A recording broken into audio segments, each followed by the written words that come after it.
ഇവിടെ നമ്മൾ പറയുന്നത് എന്താണ്? ഈ ഹിജാബ് എന്ന് പറയുന്ന സാധനം ഇസ്ലാമിലേക്ക് വരുന്നതിനും ഒരു സന്ദർഭമുണ്ട് എൻ്റെ പൊന്നു കോയ. ആ സന്ദർഭം എന്താണ്? അതൊരു അപ്പീഡൽ സന്ദർഭമാണ് കോയ. അപ്പോൾ ഇന്ന് നമ്മളുടെ നാട്ടിൽ അത്തരമൊരു സന്ദർഭം ഉണ്ടെങ്കിലല്ലേ ഈ സാധനം ഈ പറയുന്ന കാലഘട്ടത്തിൽ അപ്ലൈ ചെയ്യേണ്ട കാര്യമുള്ളൂ. എന്ന് വെച്ചാൽ ഇന്ന് യുദ്ധമില്ലാത്തത് കൊണ്ട് യുദ്ധ സന്ദർഭത്തിൽ ആയത്തിൽ നിന്ന് എടുക്കരുത് എന്ന് പറയുന്നത് പോലെ, ഇന്ന് അടിമ ഇല്ലാത്തത് കൊണ്ട് അടിമ സന്ദർഭത്തിൽ ഉള്ള സാധനം ഇന്ന് എടുക്കരുത് എന്ന് പറയുന്നത് പോലെ, ഇന്ന് ഈ അപ്പീഡൽ സന്ദർഭം ഇല്ലാത്തത് കൊണ്ട് ഈ പറയുന്ന സാധനം എടുക്കേണ്ടതില്ല എന്നല്ലേ നമ്മൾ പറയേണ്ടത്? അതെന്താ ആ ഘട്ടം വരുമ്പോൾ നിങ്ങളത് എടുക്കാത്തത് എന്നതാണ് നമ്മൾ തിരിച്ച് ചോദിക്കുന്നത്. എൻ്റെ പൊന്നു കോയമാരെ, അതെന്താ നിങ്ങൾക്ക് മനസ്സിലാവാത്തത്? ഇവിടെ ആ ചിത്രമൊക്കെ നിങ്ങൾക്ക് കാണാൻ സാധിക്കുന്നുണ്ടെന്ന് വിചാരിക്കുന്നു. അതായത് സ്ഥിരമായിട്ട് ഉമർ വന്നിട്ട് മുഹമ്മദ് നബിയോട് പറയാണ്, അത് നിങ്ങളുടെ ഭാര്യമാരോട് ഇതുപോലെ തട്ടമിട്ട് നടക്കണം എന്ന് പറയുന്നു. കാരണം എന്താണ്? ഈ രാത്രിയാണ് ഇവരെല്ലാവരും അപ്പിയിടാൻ വേണ്ടിയിട്ട് പോവുക. പകലൊക്കെ പോകാൻ വലിയ മെനക്കെടാണല്ലോ.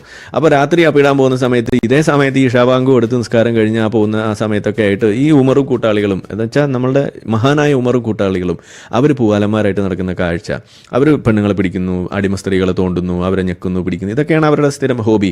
സല്ലല്ലാഹു അലൈഹി വസല്ലം അനുവദിച്ചു കൊടുത്തുള്ള കാര്യങ്ങളാണ്.